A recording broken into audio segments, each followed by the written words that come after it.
boa tarde. Depois de uma longa viagem, felizmente conseguimos nos encontrar. Muito bem, meu amigo. E a história de Guidali Fishman? O senhor conseguiu pesquisar? Este documento é fundamental para a sua pesquisa sobre a história de 4 irmãos.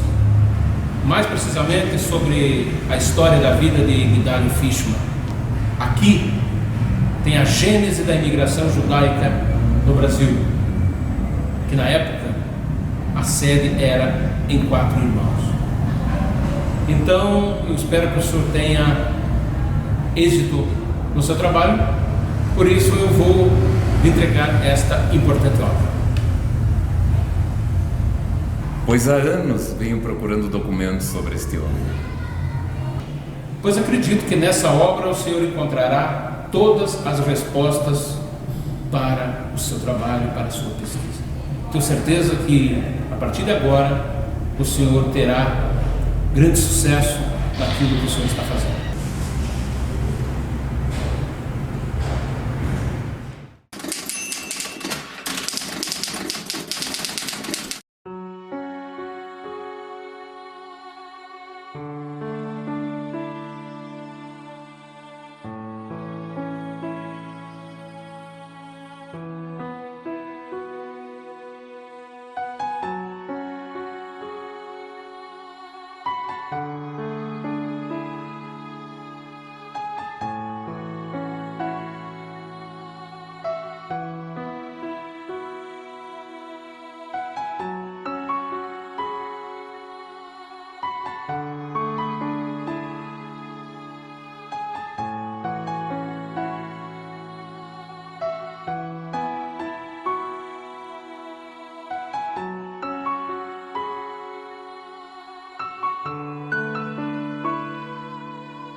Gidalion, Ben Hamot, Machinirot Seba Rainze, Sheatat Eleh Vaderetov, Haolam, Pagaboin Harayot Sheladam. Uma Anitza, Hikedele Deretov, Atat Tsahia Mehashem, Tsahia Leagia Bayadon, Lilmod Veleakia Hamet, Veata Mazlia Istov. Todaraba, Ani Yagia Aetz Shalha. אני רוצה שאתה לא רק תלך נעש, שלי אבל תקלה כוחות להגיע האהב. בסדר אבא, ככה אני אעשה.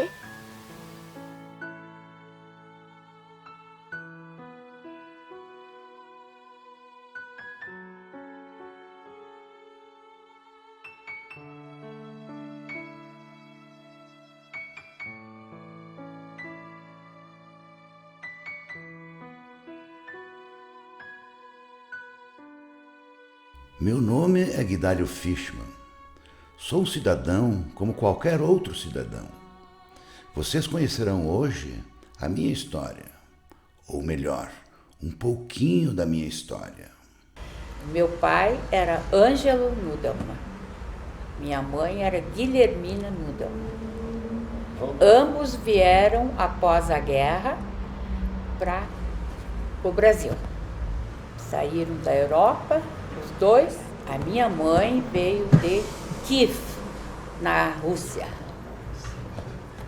E o meu pai falava muito, mas eu não recordo bem, mas parece que era Rezene, na Europa, mas só que ele não lembrava direito. E meu sonho sempre foi fazer uma faculdade, até hoje ainda não desisti. A nossa família era pobre, mas era muito unida. Até hoje nós procuramos, isso é a coisa, eu acho, a melhor coisa do mundo, é a união da família. E os parentes dos meus pais, sempre quando vinham, eles vinham de outros lugares, paravam lá em casa. Porque a minha mãe, ela foi a única filha mulher da família. Quando meu avô chegou no Brasil, ele era viúvo. Ele teve 10 filhos. Então, olha, a minha infância não teve muitas coisas marcantes, porque a gente era pobre, não tinha como, né, usufruir as belezas, as coisas boas, os teatros, não tinha como. Nós tínhamos um vizinho de porta, e o pai dele trabalhava de porteiro num cinema. Então, ele conseguia as entradas e a gente ia na segunda-feira, porque domingo não dava. Domingo era para quem pagava, né? Mas segunda-feira ele conseguia, ele vinha lá em casa, me entregava na minha mão e dizia: pode convidar uma amiga, uma irmã. Eu fui uma criança muito de casa, porque eu era mais nova, então a minha mãe me dava muita mordomia. Quando meu avô falou que já tinha reservado lugar num porão de um navio, eles vieram, tá? E daí a minha avó ficou apavorada, começou a chorar, ela disse que ela não vai, e não veio. Morreu antes de vir. Ela tinha 36 anos. Já tinha 11 filhos. Às vezes eu fico pensando, eu gosto de me lembrar do passado, porque eu acho que isso aí dá uma força diferente para nós enfrentar o futuro. E o presente também, porque são coisas bem diferentes.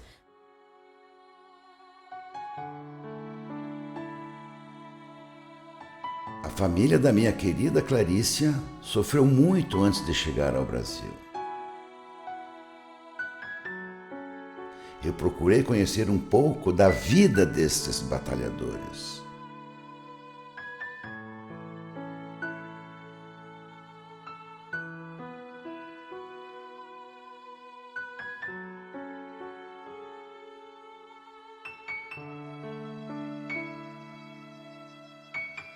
Não foi nada fácil. Passaram as maiores necessidades que um ser humano poderia passar.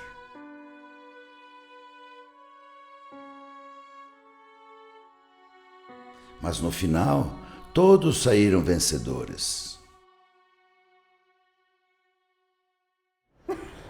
Porque olha que uma pessoa quando nasce, ela tem um certo destino. Por isso que eu acredito muito em destino. Eu nunca ia imaginar que ia morar em 4 irmãos, nunca. Se alguém viesse me contasse, eu ia dizer, não, deixa eu ver, espera aí. A irmã do meu cunhado era casada com um parente dele de 4 irmãos. Estavam aqui. E eles vieram visitar a minha irmã ali. Daí acendeu a luz, logo em seguida, daí nós fomos lá levar os livros e na volta, daí eu passei por lá e ficamos um pouco conversando, mas eu não olhei direito, não sabia nada. E daí, no outro dia, a minha amiga, essa que é parente dele, veio lá em casa, porque não tinha telefone também, né? Daí ela veio lá em casa e disse, sabe, Clarice, aquele rapaz que tu conheceu ontem, ele se interessou muito por ti. Eu nem me lembro a fisionomia dele, porque eu nem olhei, tinha muita gente, crianças, tudo brincando, sem luz, acende, apaga. Daí tudo bem, daí marcamos um cinema, e daí eu fiquei aguardando em casa, porque foram mais 3 além de eu junto, né? E as outras procuraram todas sentar ao redor dele, eu não. Eu sentei do lado, menos próximo. Por sinal, fez uma coisa que na época era uma coisa surpreendente, porque ele tinha tirado a carteira, uma carteira lá em Quatro Irmãos. Não, nem carteira não tinha. E ele veio de carro e colocou as 4 pretendentes lá dentro e foi no cinema. Isso devia ser o dia 23 de março de 1954. Mazzaropi, no filme que as multidões aplaudiram. Era para ser um passeio normal.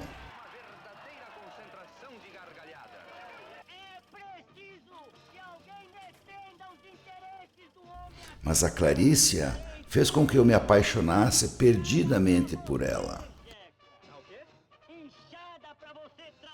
Eu nunca imaginei que isso poderia acontecer comigo.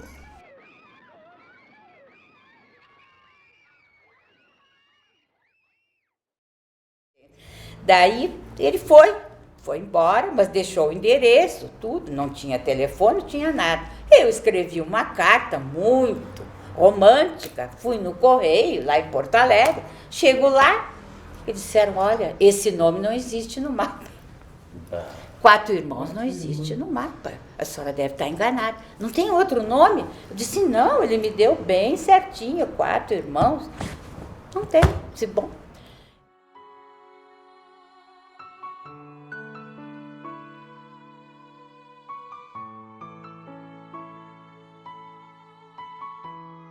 A minha doce Clarícia nunca imaginou onde ficava Quatro Irmãos.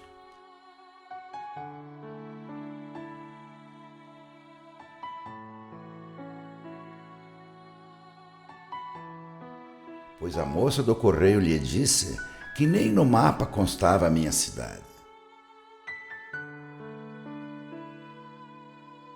A pobre menina ficou surpresa, pois imaginou que eu havia enganado.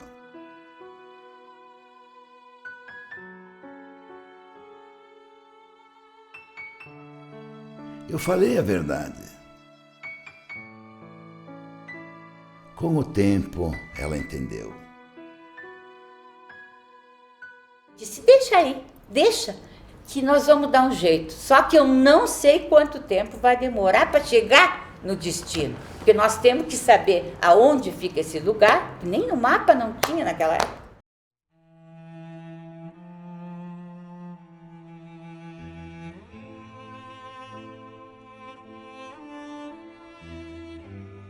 Minha namorada Clarícia estava confusa.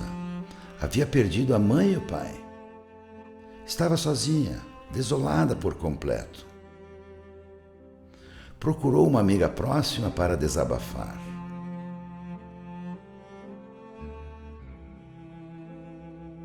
As duas entraram em prantos, sabendo que as histórias acumulavam tristeza e solidão.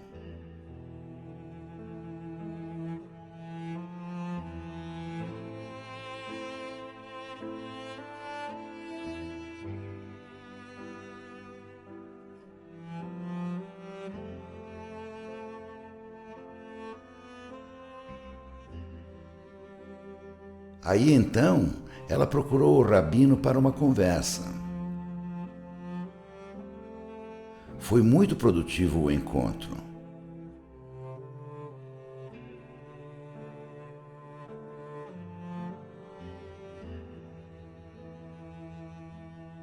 Ele a orientou por completo. Era um homem de família e que sabia das dificuldades que o ser humano passava no seu íntimo.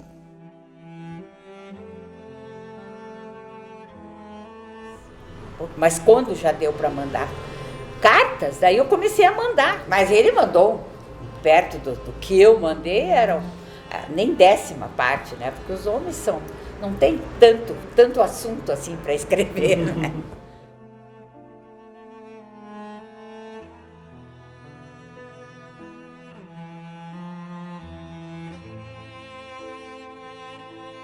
As cartas eram escritas semanalmente. Às vezes, Clarice escrevia até 2 cartas por semana.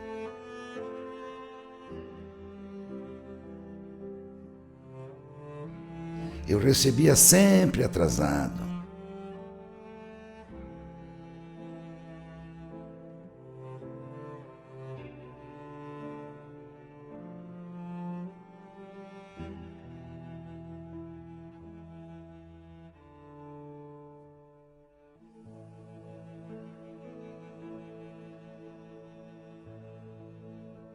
Levava até 4 meses para chegar a algumas correspondências.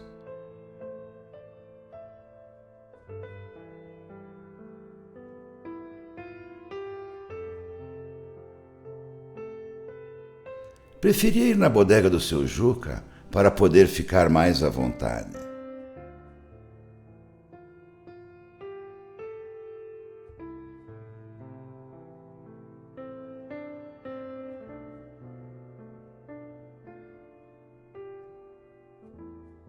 Eu lia tudo com muito carinho, com muita saudade.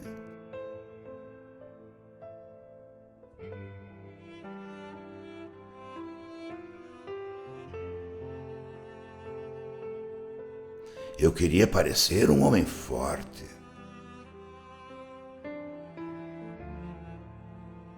Não demonstrava para nenhum familiar as minhas emoções.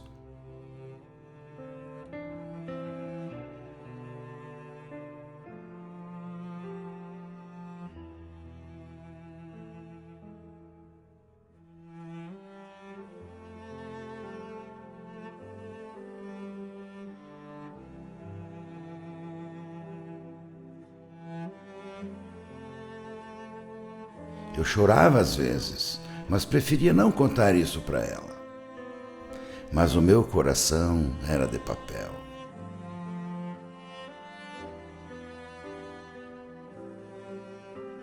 E daí começamos a nossa correspondência e surgiu outro problema também meio complicado, que eu tinha que deixar toda a minha família, e eu queria fazer vestibular naquele ano, que eu tinha terminado normal. Queria estudar, se não fosse o vestibular, fazer outras coisas bem diferentes, né? Porque eu acho que um jovem sempre tem. Sim. Tem muitos, pensa em muita coisa, mas não deu, porque ele falou, olha, nós vamos casar logo e vamos para 4 irmãos. Ah, quando eu ouvi 4 irmãos, olha, fiquei estática lá, não podia. Disse, meu Deus, será que eu estou ouvindo bem? Disse, eu tenho minha família, eu tenho meus negócios lá, eu não posso vir para cá. Mas se tu conversar com ele, é uma pena que ele tem aquele problema de esquecimento. Mas ele, quando está bem, ele se lembra de tudo. Ele sai, ele reconhece pessoas que faz 30, 40 anos que ele não viu. Trabalhou na granja, o fulano carregava isso, o outro tinha um caminhão, ele se lembra de tudo. Imagina eu chegar de Porto Alegre, me apresentar o banheiro para tomar banho, né? Daí eu pensei que banheiro é banheiro, para mim, eu sei, a gente não era pobre, mas tinha banheiro, tinha chuveiro, tinha tudo. Não era que nem hoje, né, que tem mais ainda. E daí me apresentar, daí a minha cunhada, a Raquel, que é a irmã dele, ela foi me apresentar o banheiro. Nós morávamos, quando nós casamos, numa casa, em cima era a residência, embaixo era um porão de chão, lá que ele deixava o cavalo encilhado, porque não tinha outra condução naquela época, era um cavalo, começou com um cavalo. Era assim.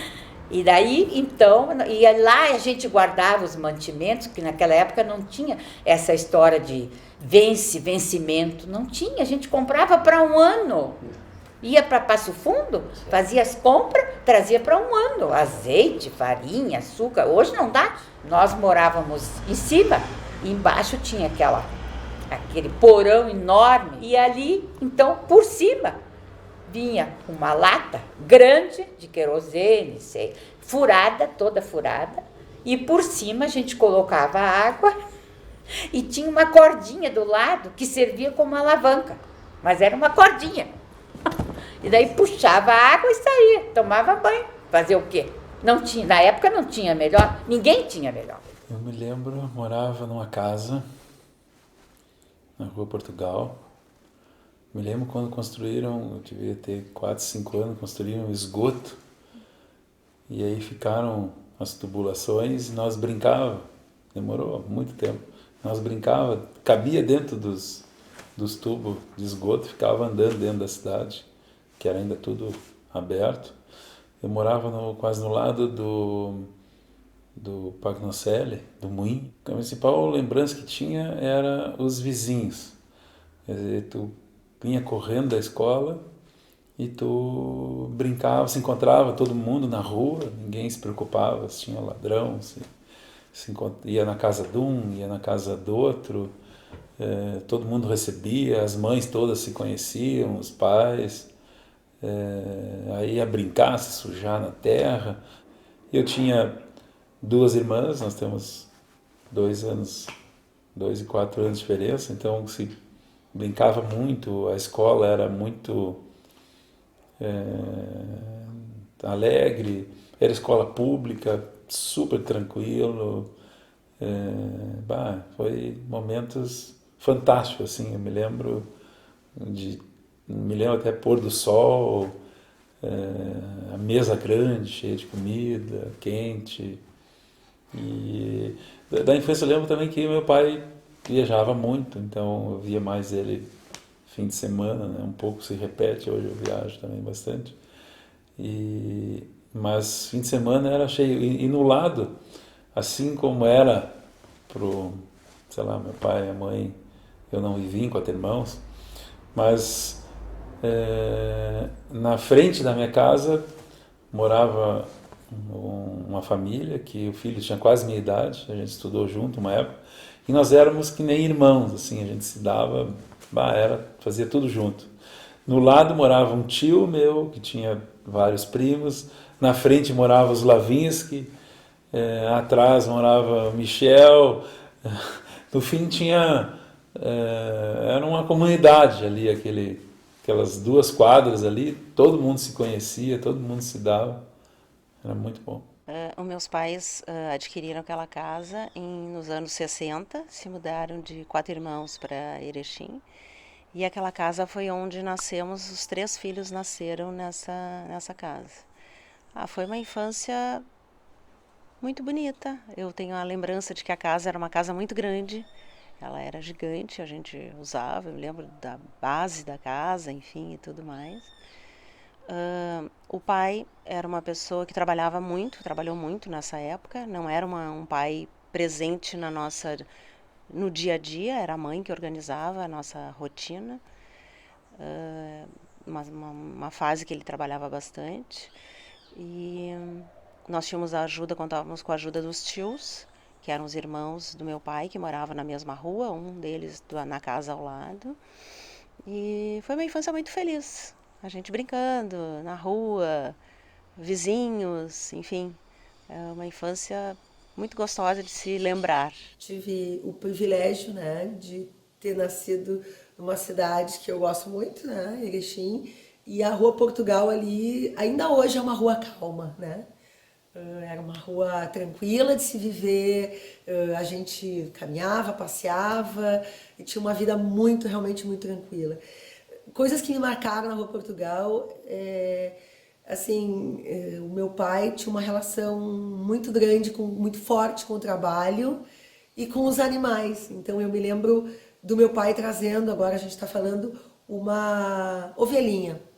E trazendo, ela tinha sido rejeitada pela mãe dela na nossa granja, e ele trouxe e a gente comprou uma madeira, eu e os meus irmãos, e a gente dava uma madeira para ela na boca. E o que me marcou muito é que a gente andava com ela como se fosse um cachorrinho, com uma cordinha, e ela era o nosso cachorrinho, andava para cima e para baixo.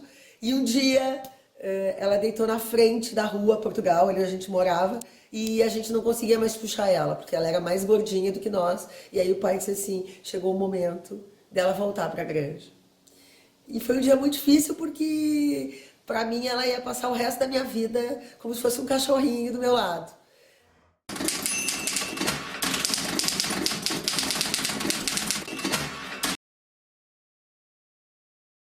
Quatro irmãos, no campo, sou proprietário da onde eu nasci e cultivo o terreno, planto, colho, labuto até o dia de hoje. Um pouco, eu tenho só 20 e poucos anos, depois dos 80, né? Mais de 80. Meu pai nasceu na Rússia, no lugar certo, eu não sei, mas ele serviu o exército na Argentina, foi soldado na Argentina. Isso depois de casado. Para mim falar é difícil, porque eu nasci muitos anos depois, sou o último da família. O pai era inteligente, estudioso na religião. Naquele tempo não tinha faculdade, mas na religião judaica ele era profundo, pessoa inteligente, o filho não é, culta, conhecia o Talmud na palma da mão.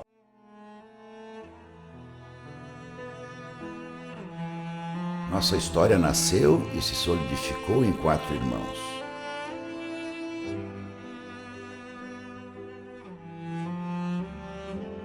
Nossos amigos foram morrendo, mas suas trajetórias jamais foram e jamais serão esquecidas.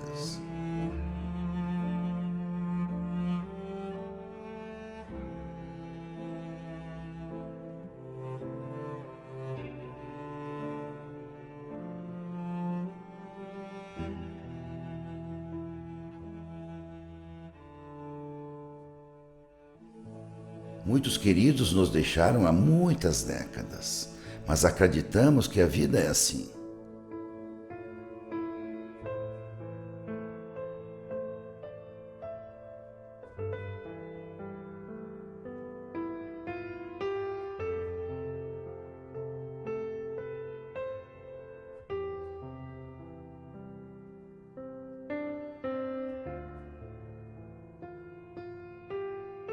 Estava chegando o momento de meu filho Efraim entender como a vida realmente é.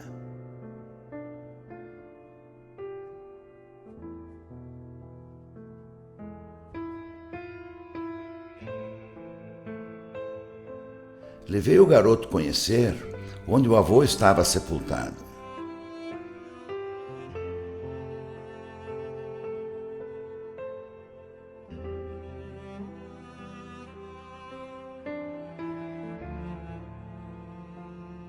Assim, meu menino entenderia desde cedo o verdadeiro sentido da vida.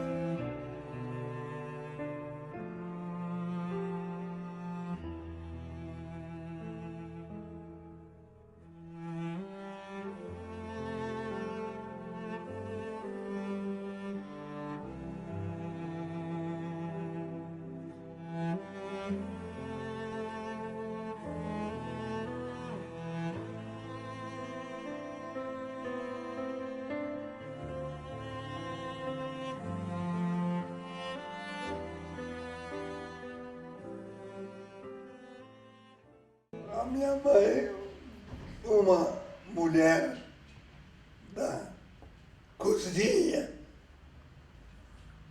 dinâmica, de muita fibra, uma mulher que não sei como é que eu vou explicar para vocês, mas posso já dizer isso, já disse tudo.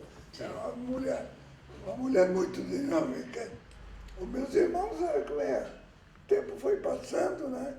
Perdi, infelizmente, um irmão no exército, servindo. O exército em Passo Fundo. Ele já tinha servido o exército e foi convocado para a guerra em 42. Planto, cultivo, colho e como feijão lá onde eu nasci. Olha, não tenho muito porque eles perderam o rabo, os cabritos. Eu não crio porco, eu crio vaca. Nasci e me criei no Cabo do Arado, a boi. Logo ele ficou sozinho com os pais velhos. A mãe dele tinha 45 anos quando ele nasceu. Para a época era um horror, né? Enfim. Então ele nasceu dizendo o seguinte: ó, eu vou cuidar de vocês e eu nunca vou deixar isso se repetir de novo, que é passar fome, miséria. E ele, na verdade, com 12 anos, 10 anos, ele começou a trabalhar como adulto, entendeu? Plantar e fazer coisas. E depois levou os pais para a cidade, que era Quatro Irmãos, que eles moravam no interior. Olha, a gente é rapaz, já tem uma calcinha um pouquinho melhor, uma camisinha. Já conheci Porto Alegre, Malemar, e conheci uma velha feia lá. E ela aceitou meu convite. Que cinema? Nem sabia o que é cinema. Foi num dia no rodeio, torneio de laço, laçando vaca. Me criei numa pobreza total. Às vezes um aviãozinho, todo mundo correndo, olhar, ver o que é. Era um bicho. Tudo que a gente faz com gosto e prazer é bom. Carta à namorada, ela tinha preguiça de escrever. Eu não sabia escrever. Eu levantava lá. Quem que te ajudou? Quem que te ajudou a escrever? Uma sobrinha. Como é o nome dela? Janete. Eu até soube que quem fazia as cartas, escrevia as cartas dele, era uma prima muito safadinha que eu tinha.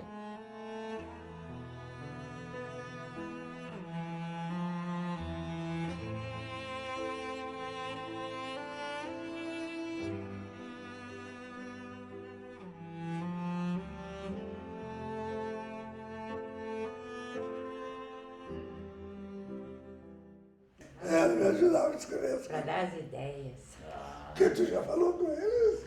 Não, eu tinha falado. Ele pesca tudo. Daqui a pouco tu vai contar das minhas namoradas. Também. Ah, isso eu não posso contar porque eu nem quero saber. Meu pai foi uma pessoa que eu tenho muito orgulho de ser filha dele. Meu pai, até hoje eu me vejo dando exemplos para as pessoas de situações no dia a dia e lembrando das coisas que ele me ensinou. Eu acho que mais do que um pai, eu tive o privilégio de conviver com ele por mais de 40 anos do meu lado e eu aprendi muito com ele. Meu pai foi um empreendedor, um pai amoroso, um pai dedicado, trabalhador, um grande marido para minha mãe, uma pessoa que amava tudo que fazia tudo muito bem feito, assim. Eu acho que eu aprendi com ele a ser bastante exigente com as coisas na vida. A namorada? Ele foi. Como é que eu arrumei? Não fui eu, ela que namorou. O colono de Quatro Irmãos. Ela. Essa foi a maior, né? E o mais engraçado, que é a primeira e está aqui comigo. Tu vinha muito pouco ver a namorada. Não tinha outra namorada que ia aguentar isso. Ele foi muito social com nós, nos levou em vários lugares. A mãe dele foi incansável. Ela gostava muito de mim. E eu também gostava dela. Ela gostava muito de mim. E ela falava sempre para ele, toda vez que ele ia sozinho, visitá-la, ela dizia para ele, tu cuida bem da Clarice. Tu cuida bem dela, porque ela é uma joia. Ele, tá, viu? Como ela me protegia, é que eu já não tinha meus pais, né? Era um dia como outro qualquer. Mas para mim e para minha querida Clarícia, o sabor daquele dia era inigualável. Pois estávamos retornando de Porto Alegre, estávamos voltando do nosso casamento. Era um momento especial. Minha mãe estava sorridente como jamais a havia visto. Estávamos todos felizes. A partir deste dia, de fato, eu me tornaria um pai de família.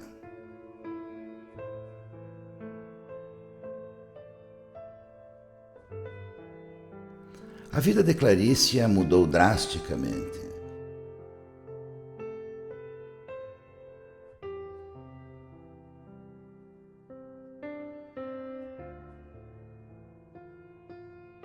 Uma menina da vida urbana, nascida e criada na capital, agora vivia no interior de uma cidade quase desconhecida.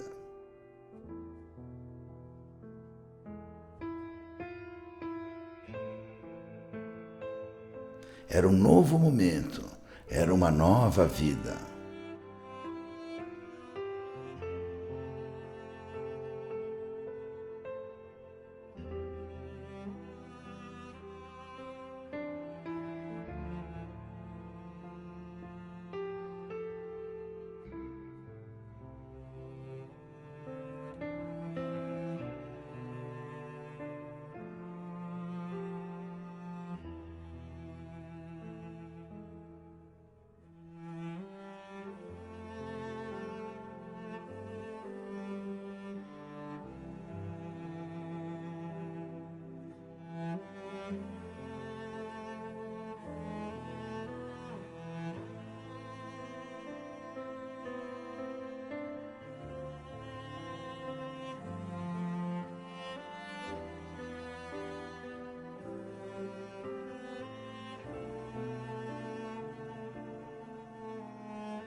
Segredo? Não existe segredo no sucesso da família. Tem que ser trabalhador e honesto.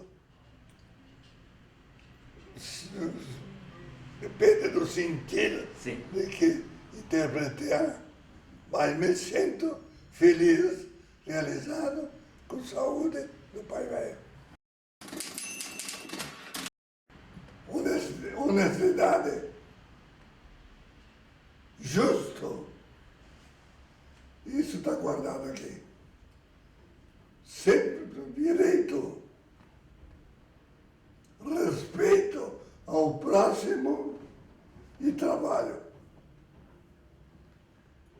Posso lhe dizer uma coisa, que um cara nascido no interior completamente, semi-analfabeto, e consegui, naquela época, uma menina, tá certo, feia, velha, né, tá, e trouxe, precisa ter uma ficha boa para levar lá para Quatro Irmãos, uma casa de madeira, solitária, lá no meio das vacas, tinha leite.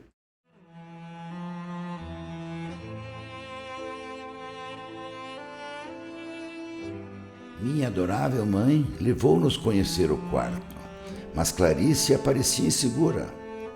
Talvez porque jamais imaginou estar em Quatro Irmãos um dia.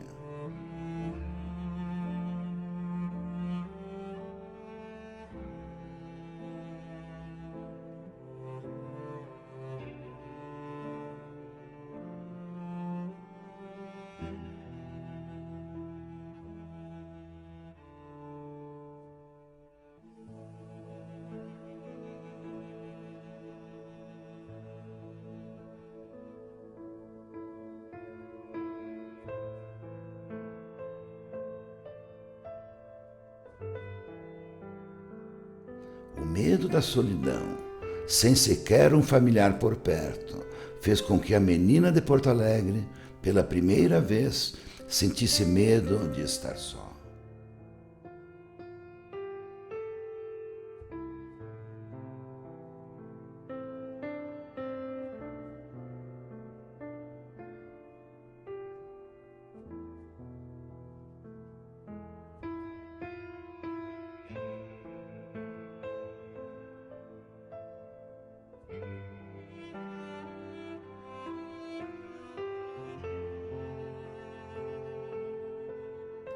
Todos fazíamos o possível e o impossível para que ela se sentisse bem. Mas nem sempre as coisas eram como a gente queria. Mas eu dava graça a ter comida para fazer. Mas tinha. Eu me criei numa família muito humilde. Não pobre, tem muito isso, mas humilde. Digo isso que ainda já posso dizer que passou alguns anos, né? Eu trabalhei no serviço mais perigoso que tinha. Puxei tora.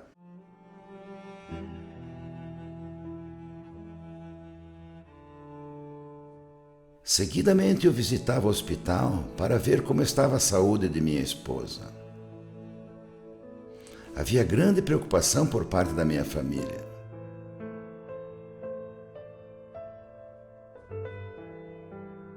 Os cuidados eram imprescindíveis.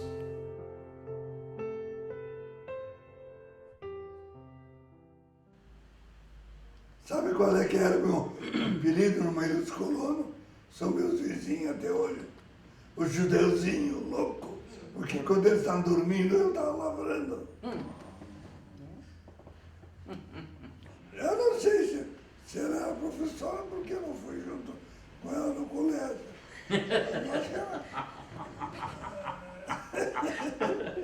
Porque eu sou apenas 10 anos mais velho do que ela, né? Tudo que aconteceu na minha vida, na minha infância, tudo que ele ensinou, que a gente plantou, são coisas que eu tenho dentro de mim até hoje. Mesmo não estou em Erechim todos os dias, mas a Rua Portugal, a casa, até hoje quando eu passo por lá, eu fico muito emocionada. Porque eu tive grandes ensinamentos e eu tive uma infância realmente muito feliz ali, né? Muito feliz. Eu acho assim que o pai conseguiu passar para os filhos e não só para mim as coisas mais importantes que eu acho que um pai tem que passar, que é amor, a primeira coisa, né? Amor, um amor incondicional que ele tinha realmente pelos filhos.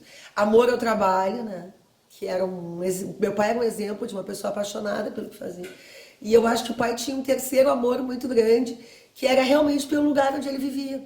Eu acho que o meu pai, se ele pudesse escolher de novo, ele com certeza teria nascido em Quatro Irmãos e depois em Erechim. Então o pai realmente é uma pessoa da terra, do campo e depois de Erechim. Ele vinha para Porto Alegre e ele dizia que ele não contava as horas para voltar. Tinha um momento, foram várias vezes, que era triste. Era quando a minha mãe ficava doente e às vezes tinha que ir ela se operou várias vezes, teve vários problemas, tinha que ir para o hospital e nós ficava sozinhos, já era um pouquinho maior, ficava nós três sozinhos e às vezes ela ficava tempo fora ou ia se operar em Porto Alegre e a gente sentava os três e era muito triste porque não sabia quando que eles iam voltar. As pessoas queriam nos cuidar, mas não era a mesma coisa. Hoje a gente conversa com os filhos, explica o que vai acontecer. Naquela época, a operação era vai morrer, entendeu? A visão que se tinha para ir para um hospital era morrer, entendeu? Era aquela tristeza. Foi uma fase assim, a mãe teve vários episódios que ela tinha que se ausentar, ela vinha a Porto Alegre, né, por motivos de saúde. E E realmente, assim, os irmãos ficavam mais... A Márcia era um pouquinho menor, acompanhava a mãe, eu e o Efraim sempre mais juntos. E tinha aí, sim, bastante assistência dos tios, principalmente esse meu tio, que morava na casa do lado, era praticamente o mesmo pátio, né? E tinha choros, e vai para você operar, e daí tinha que se operar de novo. E operar era uma palavra que era sinônimo de morrer, entendeu? Quer dizer, tu vai embora e não sabe como vai voltar, né? Então, eram tristes aqueles momentos, eram bem tristes.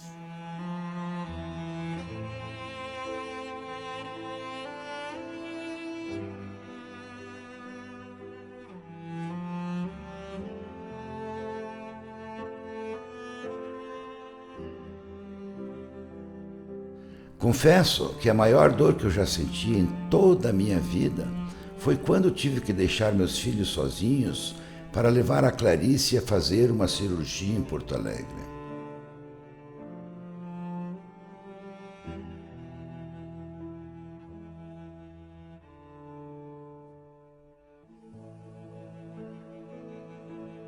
Esta dor percorria meu coração, meus ossos, minha mente.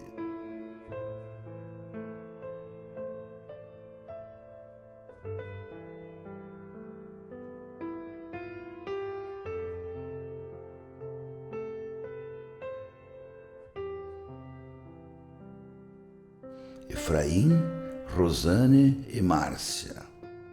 Eles eram a maior preciosidade que eu tinha. Era uma dor que jamais eu conseguirei explicar. Jamais.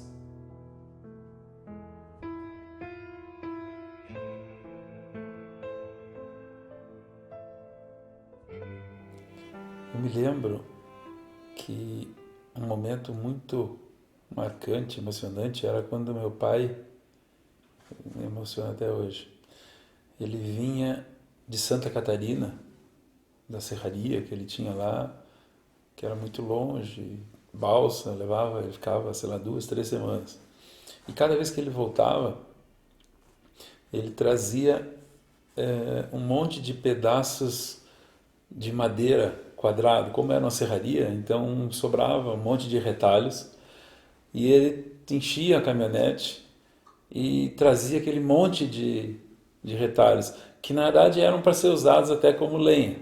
Mas na verdade aqueles retalhos eu era o que tirava da caminhonete e guardava.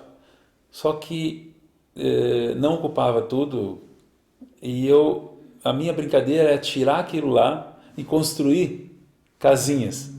E aí eu construía paredes, fazia aquilo, depois botava um lençol por cima e vinham todos os vizinhos, as crianças, né? A gente fazia piquenique ali embaixo.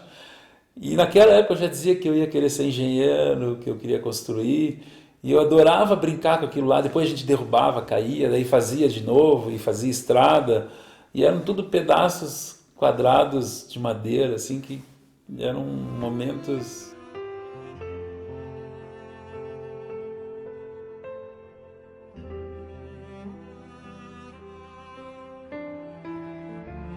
Meu garoto esperava eu chegar e utilizava os restos de madeira para fazer seus brinquedos.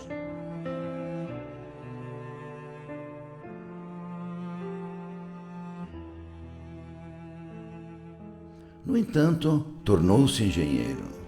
Estava no sangue a herança genética de sonhar e conquistar seus objetivos.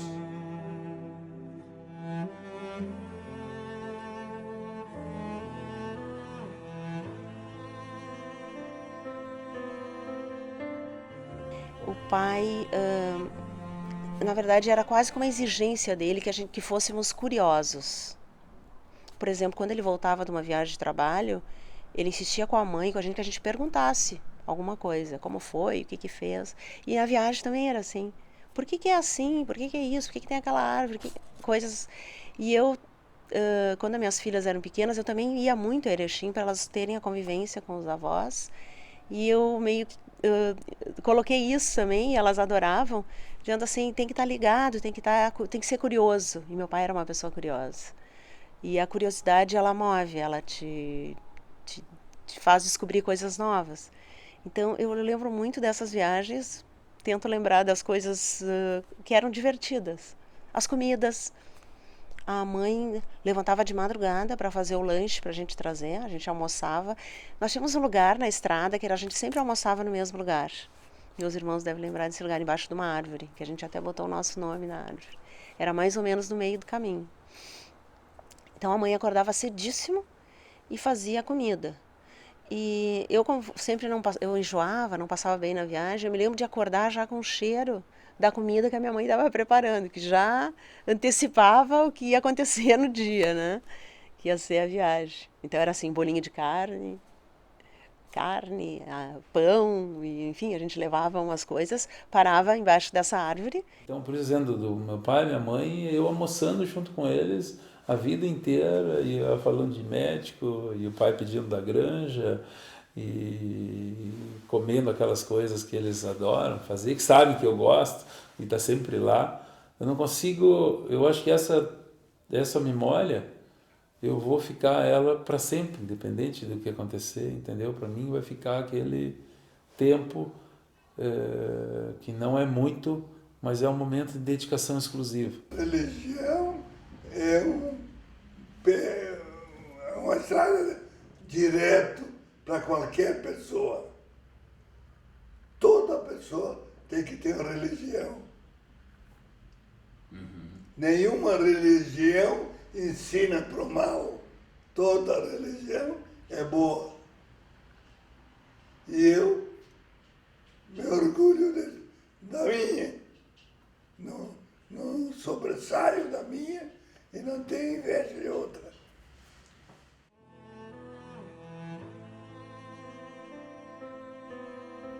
Minhas filhas e meu filho sempre me deram alegria.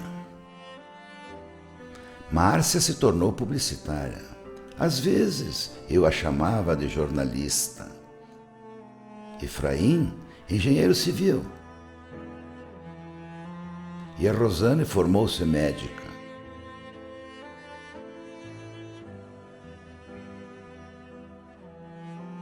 Tenho muito orgulho dos meus filhos. Eu tive muitos momentos felizes, mas eu tive um momento muito feliz e ao mesmo tempo muito difícil com ele. Quando eu me separei, né, me divorciei, no primeiro momento eu tive muito constrangimento de contar para ele, porque para o meu pai uma filha mulher separada é uma coisa muito difícil. Porque, né, dentro dos valores dele, né, um pouco de machismo interior, ele achava isso muito difícil. E quando eu me separei, eu liguei para ele, para Erechim, e contei. No primeiro momento ele foi muito arredio, isso me assustou um pouco. E eu disse para ele que eu queria conversar com ele sobre isso. E quando eu cheguei em Erechim e sentei na frente dele, e fiquei mais de 2 horas conversando com ele e explicando para ele o que realmente era a minha vida e quais eram as razões que me levaram a, digamos assim, me separar, né, do pai do meu filho, ele me surpreendeu. Ele me pegou pela mão e disse assim: minha filha, agora eu vou passear por toda a Avenida 7 de Setembro, né, que é a avenida mais importante de Erechim, e eu vou mostrar para todas as pessoas que eu tenho orgulho de ti. Eu tenho muito orgulho, porque tu é muito corajosa. E eu acho que eu não só não tenho vergonha, mas eu quero mostrar para as pessoas que eu tô do teu lado e que eu te apoio muito. E a gente caminhou toda a avenida de mão dada em Erechim. E eu me lembro que as pessoas que passavam, ninguém entendia o que estava acontecendo, mas ele olhava para as pessoas de cima, sabe? Com muito orgulho de mim. Muito. Acho que foi o momento mais bonito da minha vida com ele. É isso.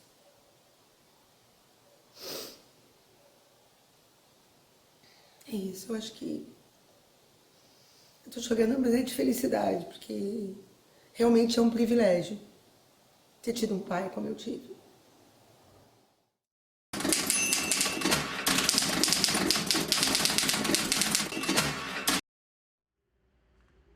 A extensão é pequena, né? Mas é relativo. Estou localizado numa gleba, um pedaço de terra muito boa, agrícola, mas já coincidentemente não é mais, é do campo para que entrou na serra do Rio Facão. Isso para mim é a maior alegria. Eu vou hoje lá fora onde eu nasci, no campo, se eu vou olhar um terneiro, uma vaca, um boi, um albe, para mim é uma satisfação. Tenho satisfação de tudo aquilo que eu criei e o que eu entendo. Tenho harmonia na família, felizmente constituiu a família, somos unidos, amigos, irmãs, cunhados, sobrinhos. Somos uma família unida, se damos muito bem, tenho prazer de qualquer encontro com familiar. Então, sou feliz. Olha, por quê? Não existe porquê. O tempo, a vida guia. Não convive quase, a gente não convive. Convivo um pouco com os netos. Netos moram em Porto Alegre, em São Paulo, e tal. Tenho harmonia com a minha família. Sou um homem, mantenho um respeito único com a família, adoto a criação íntima, para mim é o principal. Porque não adianta você ter economicamente A ou B, e se tu tem sentimento. Olha, tem uma coisa que eu pego, uma palavra, que o meu pai sempre dizia assim, que os netos são os juros. E eles têm uma realização muito grande. Grande parte do tempo que eles vivem, naquelas fotos, do que eles querem, é os netos. Porque os netos é aquilo que quem eles conseguiram passar, passou para frente. Porque eles não educaram os netos, entendeu? Sim. Mas, na verdade, quando eles veem que os netos, me emociona,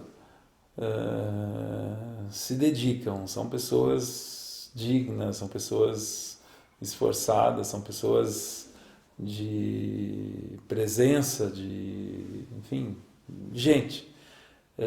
Eles se realizam porque eles dizem, não fui eu que fiz, mas foi alguém que e eu sei que está dando a continuidade, é uma sensação que, sei lá, eu acho que eu vou me realizar diferente o dia que eu vou ser avô, porque na verdade tu consegue enxergar a continuidade daquilo teu. Isso deve ter um significado, sabe? Eu não tenho isso ainda, mas deve ter um significado e para eles isso é muito importante.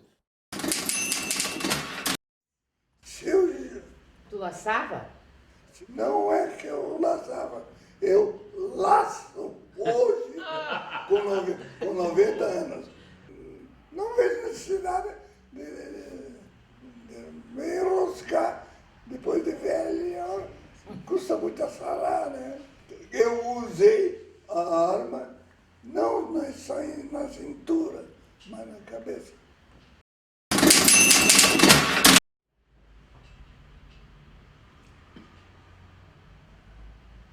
Uma pergunta engraçada. Tem É engraçado porque, sabe, eu tenho todas as pessoas que são meus conhecidos, são meus amigos. Negociei, eu era piazotão, eu tinha serraria, e eu vendia madeira do Solomon Yospe.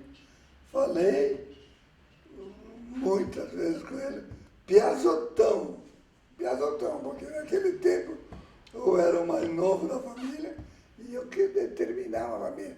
Com 15 anos eu já era um homem barbado. Porque naquele tempo, com 15 anos, eu trabalhava igual qualquer homem hoje. Adoro ensino a gemer, né? Eu aprendi a dirigir caminhão, puxando tora.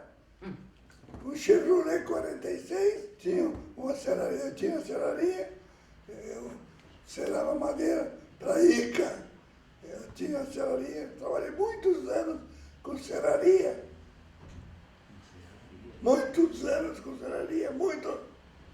Cortava as toras no mato, arrastado a boi, puxado a boi, estalerado a boi. Naquele tempo, uma junta de boi bom valia, era disputado. Não era fácil. Trabalhei muito fisicamente na minha vida. O serviço físico, para mim, foi e é, até hoje, um prazer. Pela época, naquela época, tudo era bom, era o melhor. Tinha uma calcinha, tinha uma camisinha, muito bem. Mas sou fã fisicamente brasileiro. Nasci e me criei no meio de brasileiros. Meus vizinhos, tudo brasileiro. Se eu moro em Porto Alegre até hoje, eu devo isso a ele, porque quando eu vim de Erechim com 15 anos, eu entrei no colégio e as pessoas me chamavam de colona, porque eu tinha sotaque de Erechim, e eu liguei para ele de orelhão a cobrar, que não existia celular, e disse assim: pai, eu quero ir embora dessa cidade, eu quero voltar para Erechim, as pessoas não me tratam bem, eu não me sinto, né? E ele disse assim para mim: minha filha, é o seguinte, tu não vai voltar para casa. E eu disse assim: mas pai, tu não me ama mais? Como assim não vou voltar? Eu não tenho mais casa em Erechim, eu tinha 15 anos. Como assim? Eu quero voltar, eu quero estudar na URI que eu estudava, eu quero voltar. E ele disse assim pra mim: minha filha, uma filha derrotada, fracassada, eu não quero de volta. Enquanto tu não terminar o ano, eu entrei em março, isso devia ser em abril, maio, se tu terminares o ano de colégio aí, no final do ano, tu olhares para mim e disser assim: pai, eu tentei tudo, eu tentei estudar, eu tentei fazer amigos, e eu não consegui. Ainda assim, eu vou pensar 2 vezes se tu voltar para Erechim. Mas agora, que tu recém chegou, que tu não tentou fazer amigos, que tu não tentou, é muito cedo. Eu não admito isso. Então assim, ó, tu tem que tentar tudo para depois dizer que tu não conseguiu. Então assim, ó, esse exemplo, chegou no final do ano, eu liguei para ele e disse: pai, eu tô gostando do colégio, eu tô gostando da cidade, e eu continuo em Porto Alegre, vou para Erechim, mas a minha vida é aqui. A mãe, ela sempre cuidou muito do estudo, ela sempre foi preocupada de nos dar uma formação. Ela tinha 2 preocupações. Uma era a família, e um pouco cobrando do pai que queria que eles dedicassem mais para a família, e a outra era a educação. Ela que cuidava dos temas. Eu nunca me esqueço uma das vezes que ela foi para o hospital e era final do ano, eu quase rodei, fui super mal na escola. Então ela cuidava dos temas, ela cuidava de estar sempre vestido com uniforme impecável. Como é que eu vou dizer assim? Eu não me lembro nunca dela gritar ou ficar braba, entendeu? Ela vinha de um jeito conversando e mostrando que acabava sempre eu reconhecendo se estava errado, mas de uma maneira sem gritar, sem... É uma pessoa muito forte, muito determinada, e uma pessoa muito simples, né? Eu me lembro que ele consegue ter relação ao presidente da República, ao lixeiro. Ele sempre tratou todo mundo igual e ele só respeitava o trabalho da cidade. Então não importava o que tu fazia, como tu estava vestido. Agora chegou a hora de falar de minha esposa, a mulher que largou tudo para vir comigo e assim formarmos juntos uma família. Essa mulher me deu 3 filhos maravilhosos.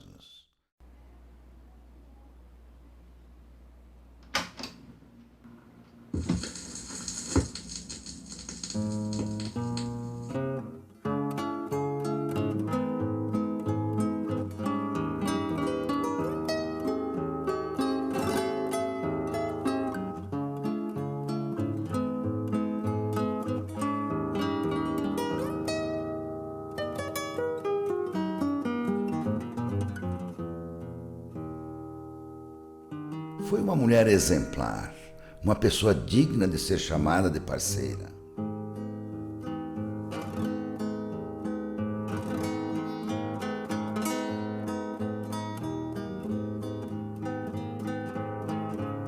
Clarícia foi tudo em minha vida. Foi a pessoa mais importante que eu pude conhecer.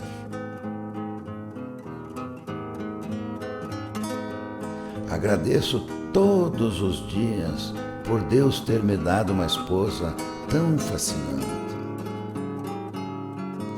Todos os momentos que convivi com ela foram de amor, foram de paz, tranquilidade e simplicidade.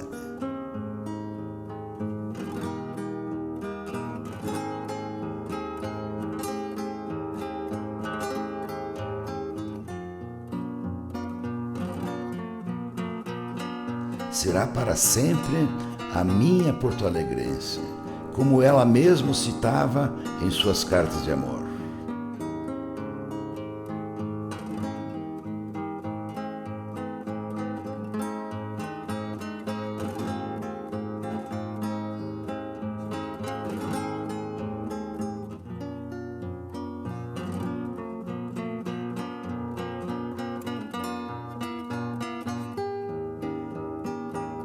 Eu adorava cuidar das plantas em frente à sinagoga. Ali plantei, ali reguei e ali mesmo eu vi as árvores crescerem. Todos ficavam maravilhados quando as árvores cresciam e enfeitavam a natureza. Eu tive muitos amigos. De fato, todos os meus conhecidos, na verdade, eram também meus amigos.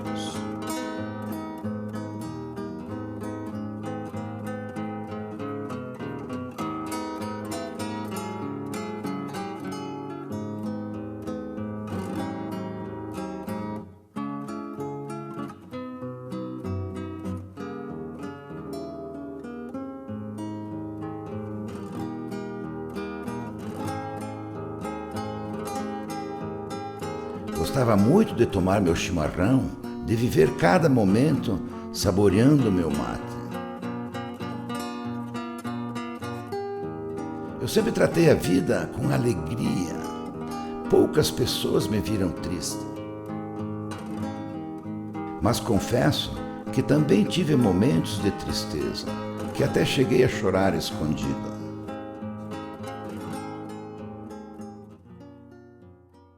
Tem um episódio que é clássico na minha família, a gente repete muito, que ele contava. Uso esse exemplo com meu marido e com as minhas filhas, que ele estava cuidando das terras com uma moto. Durante muito tempo ele teve uma moto. Inclusive ele dizia que a moto foi responsável pela sinusite que ele teve durante muito tempo, uma sinusite horrível.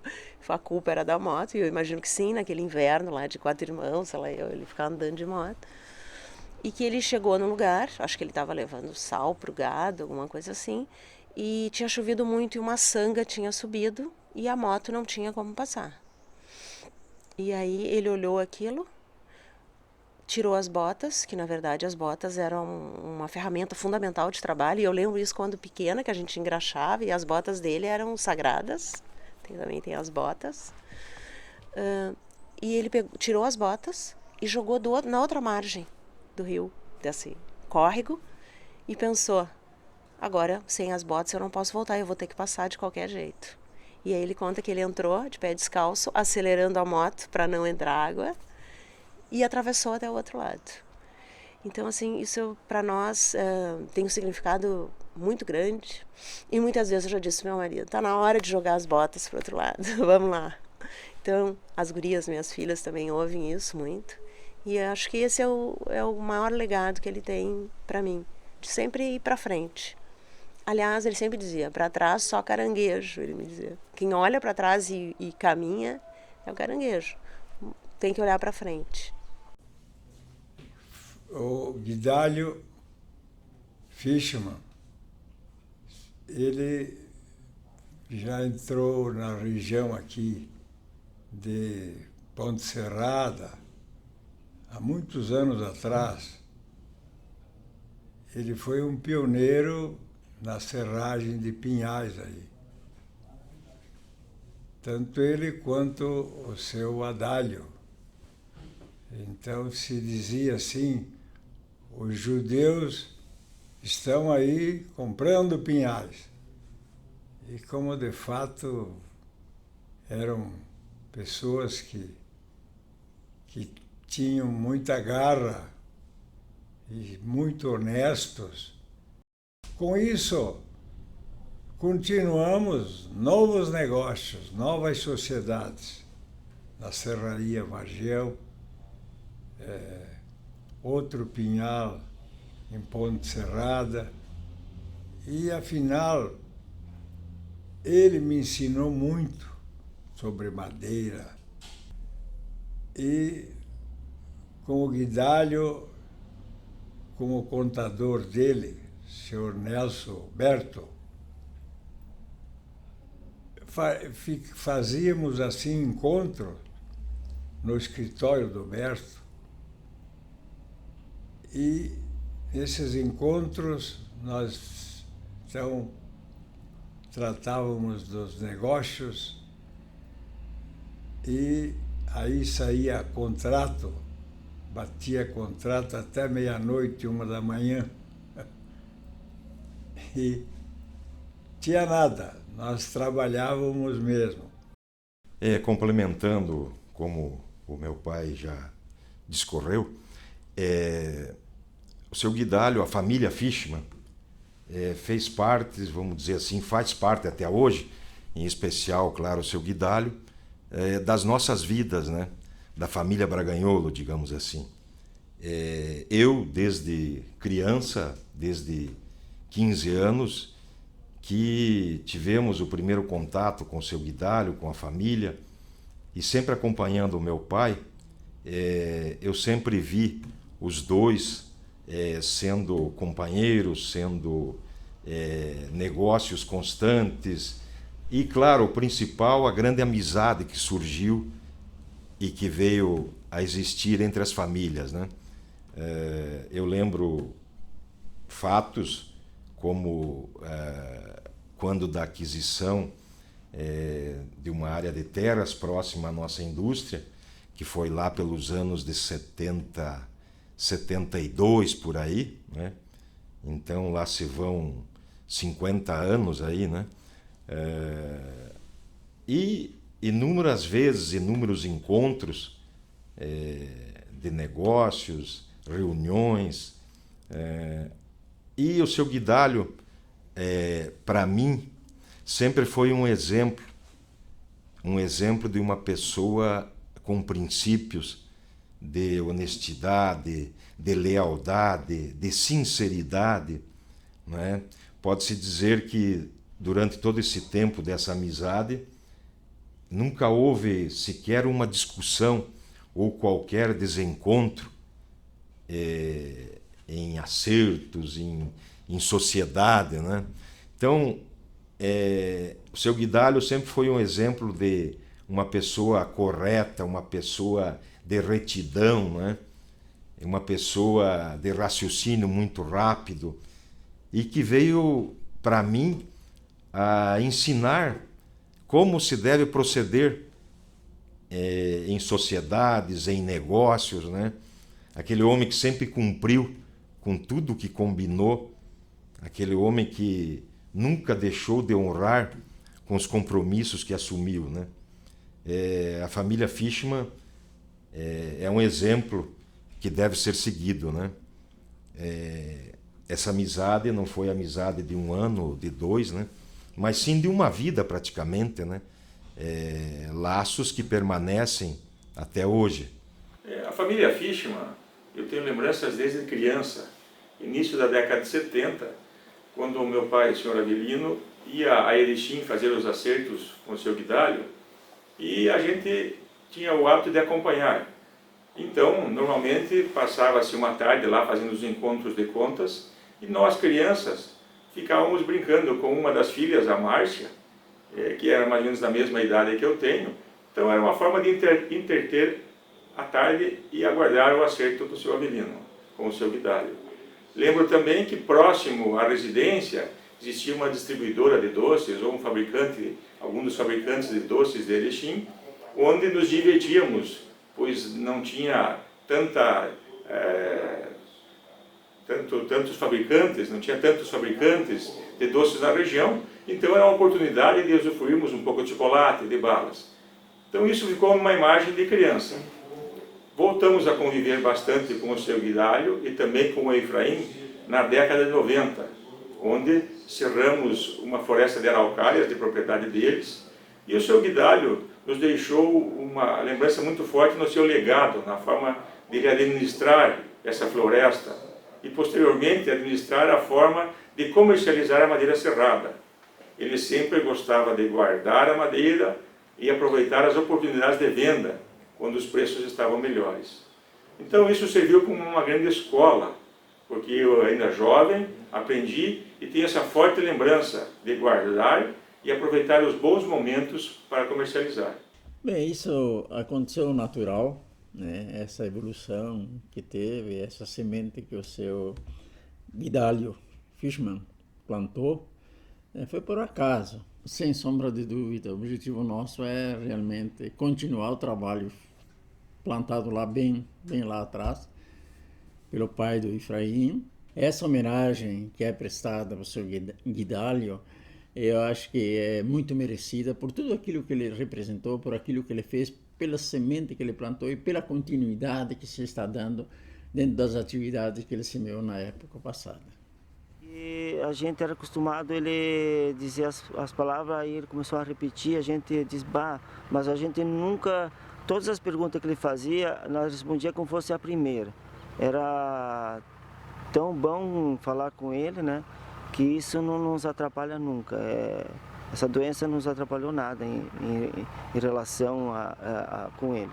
Sim, ele tinha, como eu tinha com ele um respeito, ele tinha com nós. Ele gostava muito da gente, ele preservava muito. Ele pedia como é que está a tua família, como é que estão os teus filhos. Ele gostava muito de pedir como é que estão todos os funcionários, como é que estão, aquela pessoa está bem, isso, aquilo. Ele gostava muito dos funcionários deles. Ele adorava nós aqui. E aqui era a vida dele. E para mim também vai ser a minha vida aqui. Eu adoro aqui. Faz muito bom. Numa palavra,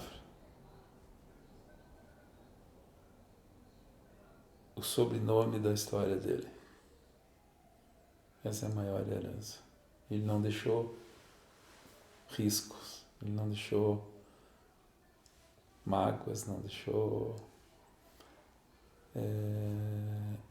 Então é um compromisso enorme, mas ao mesmo tempo é a maior herança. E quando eu faço as coisas que ele fazia, quando eu encontro sempre a mesma porta aberta, a mesma história de dedicação, de ajuda, e eu sinto um orgulho enorme de seguir isso. Eu acho que o grande legado dele, pelo menos para mim, né, como filha, é quando eu acho que alguma coisa está muito difícil, quase impossível de fazer, não desistir, né? Sempre ir além, sempre, digamos assim, acreditar que eu vou conseguir chegar. Então eu acho assim, eu vejo o pai olhando hoje, acho que ele era um visionário, era uma pessoa à frente do tempo dele, porque ele fez muitas coisas que não dá para acreditar como é que ele foi fazendo isso, entendeu? Então é muito importante que se diga e que se ressalte os princípios dessa pessoa, né? E que eu acho que por todos os locais aonde ele andou na vida dele, ele com certeza deixou isso, deixou esse legado para todos nós, para os filhos dele, com certeza, né? Jamais esqueceremos, eu e a minha família, de tudo aquilo que foi e que está sendo em nossas continuidades de amizades, e que isso nos orgulha muito em assim estar junto com a família de Guidálio Fishman. Todo mundo que passou por ele guarda muitas lembranças boas. Todos os meus colegas, eles não podem falar, mas eu falo por eles, eles adoram, eles ainda, a imagem dele continua aqui com nós. E a gente anda por nessas armazéns aí, a gente vê que ele deve estar presente ali, porque a gente vê que se a gente fizer uma coisa diferente ou mal feita, parece que ele está ali do lado, cobrando nós. Ele foi muito bom para nós. Ele ensinou a nós a trabalhar, a não ter preguiça com nada, enfrentar as dificuldades e assim eu acho que a vida fica bem melhor. Efraim, esse é o meu garoto, meu guri. Tenho orgulho dele. Dizem que é parecido com a mãe, mas herdou os meus traços e meu gênio. Tenho muito orgulho dele.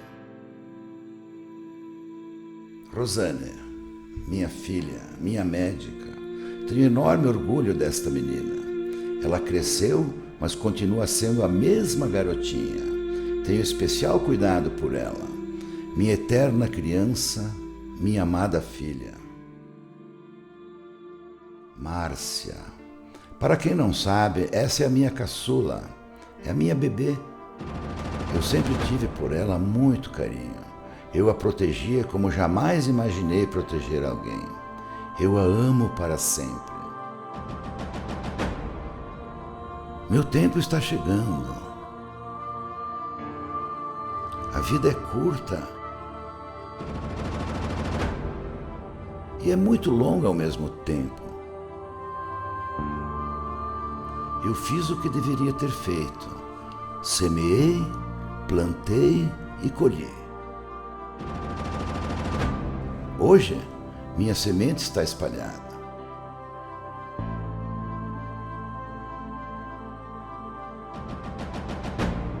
Nem eu sei onde chegarão as flores das sementes que plantei durante todos estes anos. Não quero que chorem por mim, mas quero que continuem a espalhar pelo mundo as sementes que a vida me ensinou a jogar pela terra.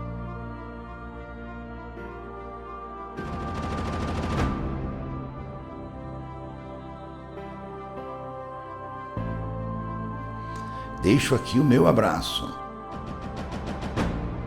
a todos os que, assim como eu, lançaram a semente pela terra. Deixo essa frase de Enfield: se não houver frutos, valeu a beleza das flores. Se não houver flores, valeu a sombra das folhas. E se não houver folhas, valeu a intenção da semente. Se ele estava aqui presente ainda, eu ia agradecer e dar um forte abraço para ele.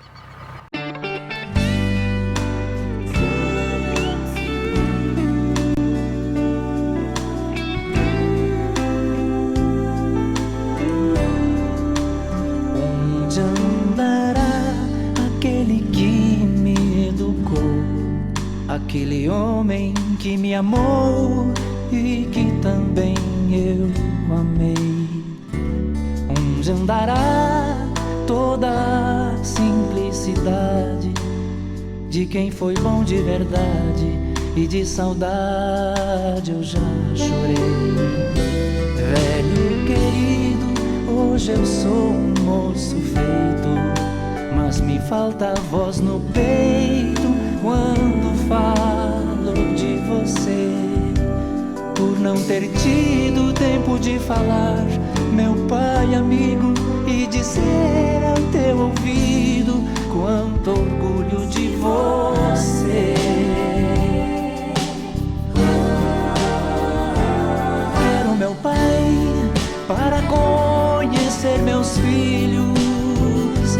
Quero meu pai pra brincar de qualquer coisa. Quero meu pai pra voltar a ser criança, ensinar-me outra dança, em seu colo poder sonhar.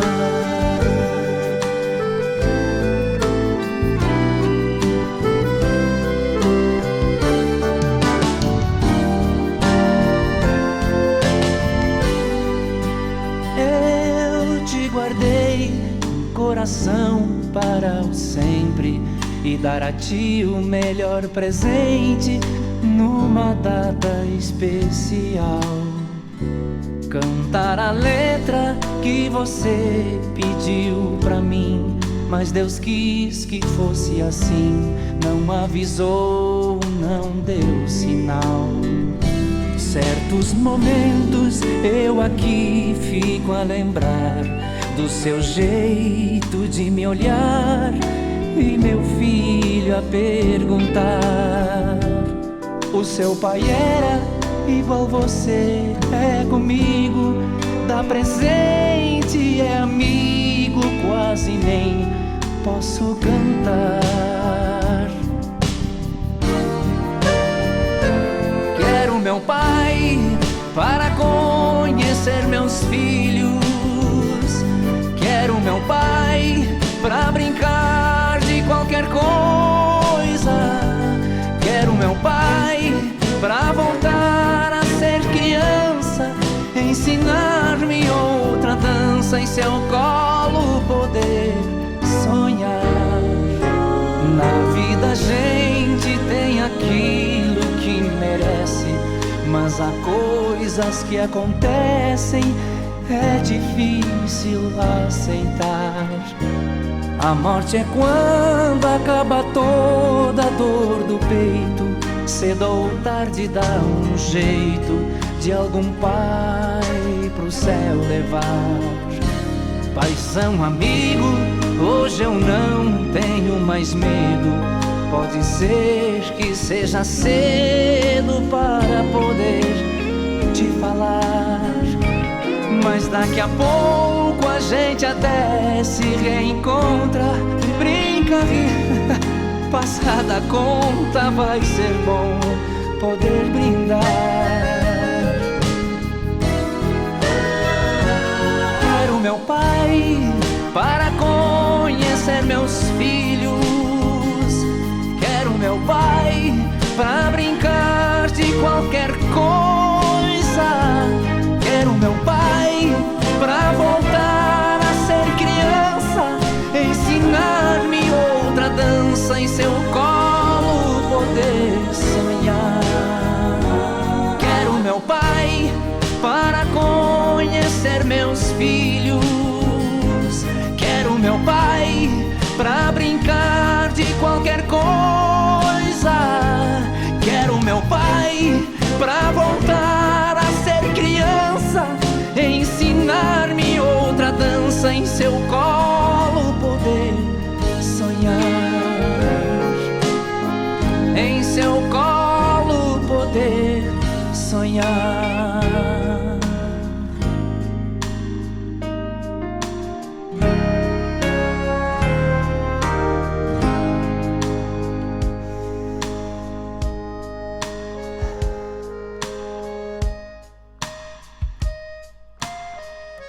Ficou massa esse negócio aí, cara. Ele me ensinava essa música aí, bicho. Cara, tem explicação.